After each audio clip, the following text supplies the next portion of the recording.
So today we're going to do something that I've never actually done properly. I've mentioned it before, I always leave a link to it in the description, but I've never properly done something that obviously every author should. So hello, I'm Heather Sprague, author of Blood Fiercely Defended. As always, there is a link if you want to read the first 3 chapters for free. It's always on my website. You can check it out at any time. And so today I'm actually going to talk about my book. I've done unboxings of it and things like that and explained certain aspects of it, but I've never actually sat down and talked about it properly. So we're going to remedy that today. So my book, Blood Fiercely Defended, it came out a few years ago now, which is kind of crazy to think about, but it was, oh man, how much do I actually give away? Because I want this to be as spoiler-free as possible. I suppose I won't give away anything other than what's in the first 3 chapters, to be fair, because you can read the first 3 chapters, like I said, for free at any time you want to. Again, link below, all that jazz.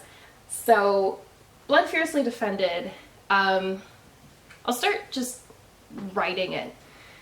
I first started writing it, the very first drafts, when I first started working on it and actually started committing the story to the page. I had the idea in my head that it was going to be from the mother's perspective, that is, the mother of all vampires, the very first.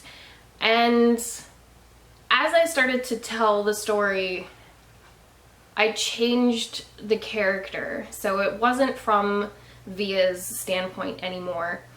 I decided instead of doing it from Via's standpoint, I was going to do it from Anka's standpoint. Or rather, I decided that Anka as a character didn't fit as the mother. Instead, Anka fit as what I made her into, which is a 4,000-year-old vampire with a complicated past, as you would with that much history. But she was born into some complications, as you find out later. So we pick up the story in modern day, where they're at a compound, one of their castles, if you will, in France. And we meet Anka. She's been one of their greatest warriors. She's done amazing things. She's really helped out vampire kind. But, you know, after that many years of death and destruction and screams, she, you know, kind of had enough. In my book, and this is something that's just a known fact, it's not a spoiler, the witch trials were just people going after all magical creatures, so and vampires especially, and werewolves, which they actually, the big bad is not werewolves. Vampires and werewolves actually made kind of an uneasy alliance during the witch trials, because they're like, well, we could either all die or we could work together. And so it was a very destructive time. There was a lot of death, and that was kind of the breaking point for Anka, was this is too much. I've dealt enough death. I've seen enough people die. I've done enough. Basically, I quit. So she retired from that, and she started preserving magical creatures. So in my world, vampires, because they are so sturdy and they can study for so long, they're kind of ideal for taking care of magical creatures like dragons, which is how we first meet Anka. Is the opening line is a face full of dragon fire hurts like a bitch. Yep. Which is, if I do say myself, a pretty solid first line. So if nothing else, I'm very proud that that was the first line of my first book, because I think that's a solid first line, because it's true. And so, but I mean, obviously they still hurt. They can still injure, be injured rather, but they do heal pretty fast. So the older you get, the stronger you get. And of course, because of the witch trials, you know, 400 or 500 years ago, 400 some years ago, a lot of their population is quite young. Turning a vampire is something that's very risky for both parties. It doesn't always work. There's a good chance that one or both of the people, you know, that is the sire and the sired, may die. So if someone chooses to turn you into a vampire, it's a big deal. It means they are willing to put their lives on the line for you. There can also be natural born vampires. It's rare, but it does happen. Basically, how I think of it is the mathematical principle of exponential decay. Basically, your strength gradually gets more and more, but your aging, your physiology, basically is an exponential decay. That is, you age slower and slower and slower. So, you know, your third year of being a vampire, you're aging twice as slow as your second year of being a vampire. So, and then you think about that, and like eventually over, you know, I don't do the math or anything like that in the book, but in my head I was thinking about it and basically thinking about, like, you know, say 3 to 5 years in, because I assume it would kind of depend on the person, you basically stop aging completely. And at that point, you know, say 5 years has gone by, you're basically aging so slowly that it's not even visible anymore. If you were to think about, you know, if you've basically stopped aging after 5 years, that means that in those 5 years, cumulatively, maybe you've aged like 3 months, because of how much slower you age as you go. I'm not going to do the math on it because it doesn't really matter, but in my head, basically that's how it works. Is you get stronger, you age slower, your heartbeat gets slower, things like that. So when I say like their heart was racing at an almost human pace, that's because their heartbeat is so slow that them doing, you know, 80 beats per minute or 90 beats a minute is like, holy shit, you're panicked. Your heart is, that's basically they're, you know, going a mile a minute kind of a thing. So in my head, that's what it is. And I really liked the idea of it kind of being viral. Again, something that's not really explained, but it being viral. So it could also be genetic and things like that. So again, with the exponential decay, the ovulation of the women would also be less and less and less. So newer vampires technically would have a greater chance of getting pregnant. But the window of ovulation for the vampire species is very, very narrow. And this comes into play a little bit in this book. More it's going to come into play if I ever finish the second book, which I'm working on, I promise. Sequels are hard. I have found out, especially when you open up so many loops and have such a complicated world, you really leave yourself open to a lot of work. I have more sympathy for George R.R. Martin. Still think he needs to just write the damn book, but I can sympathize a little more now. Anyway, so basically they age slower and slower and slower, and they get stronger and all of that. And so the world that we're stepping into, you take in mind that turning a vampire is life and death. Natural born vampires happen, but not that often. And the fact that, you know, 4.5 centuries ago, they were all but wiped out. There's not a lot of vampires left. They still have a culture and things like that, but they're basically an endangered species. And the ones that are quite old are very treasured, and the ancients, as they're called, are, you know, some of the first, basically first generation vampires. They're in charge of everything. They control pretty much everything, and they have a lot of traditions, of course. So we get to see the Gathering, which is just a huge party, basically a big family reunion that's held at one of the castles, and it's huge and extravagant and over the top and absolutely fabulous. And again, just a big family reunion where everyone can get together and party and celebrate their individual cultures while still recognizing that they're all one big family. There's also a moon-based religion, which I don't get into too much, but there are priestesses and things like that, and it's an interesting one because it's one that the werewolves have started to adopt as well, for obvious reasons. But also, not just because of the moon, but because, you know, the moon's always there. It's constant despite the changes.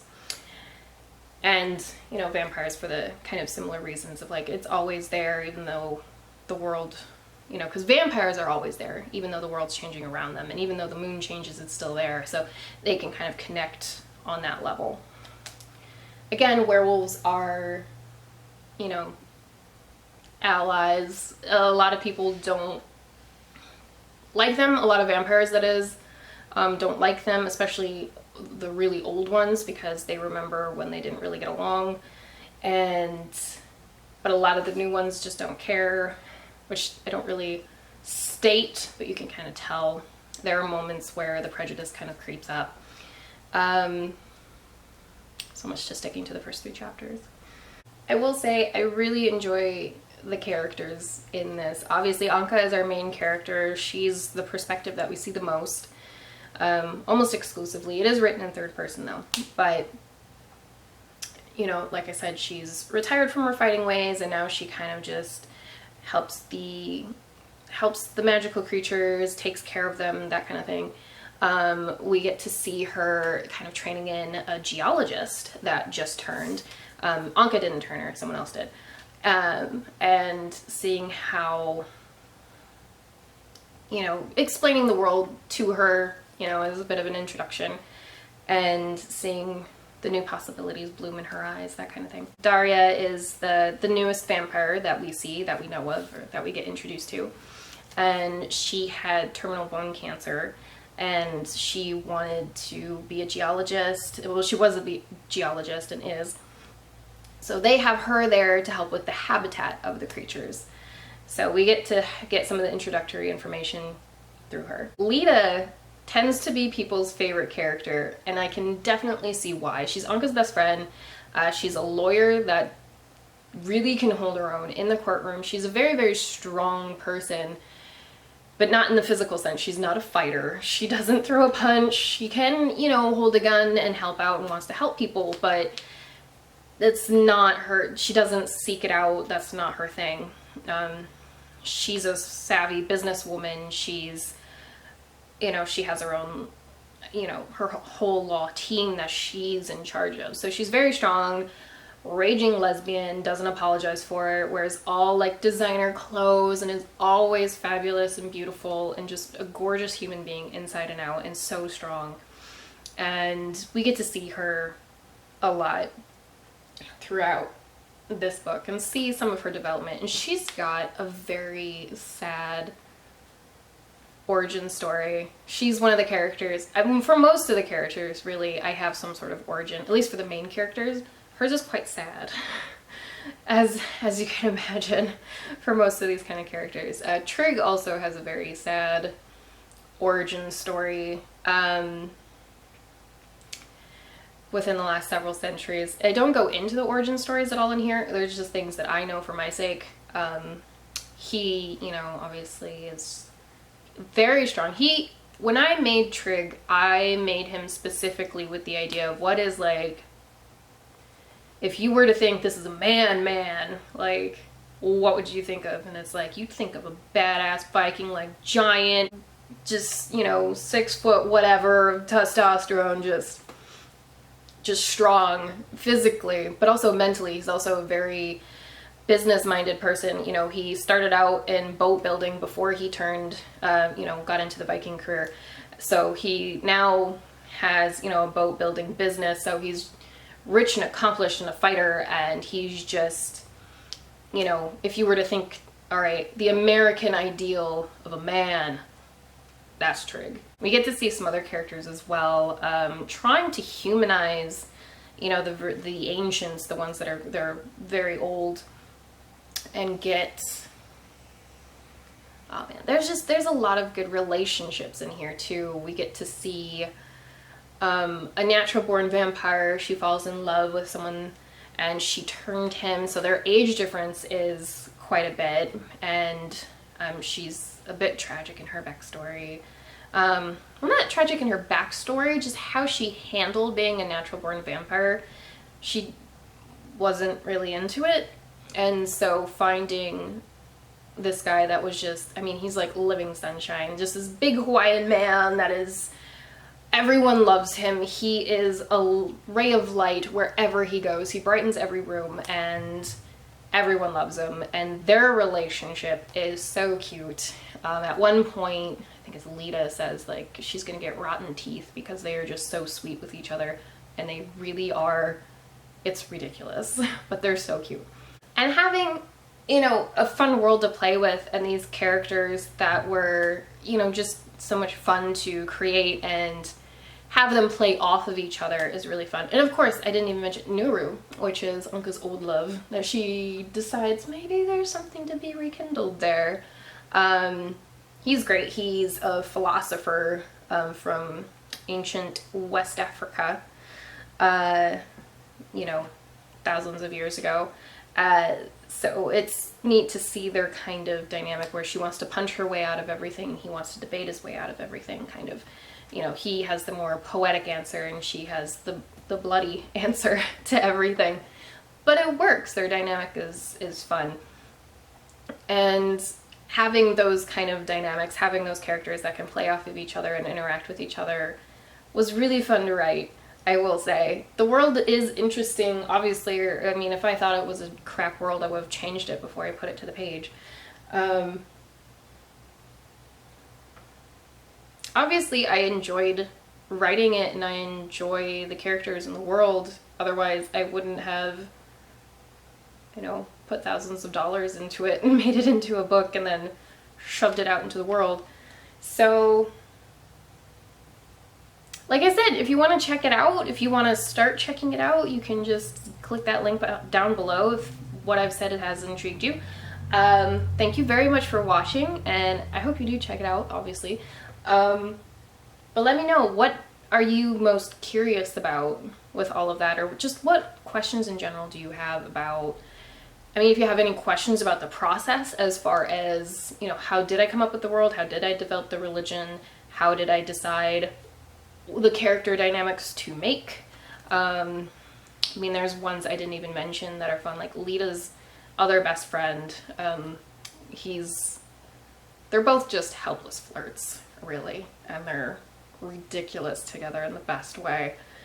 So yeah, whatever questions you have, feel free to comment down below. Those comments, liking this video, please. It really helps boost us tiny creators. Those are all wildly appreciated. Subscribe if you want to see more videos, and ring the bell so you don't miss any of it. So thank you very much for watching and checking out my book if you decide to. Thanks. And I'll see you in the next video.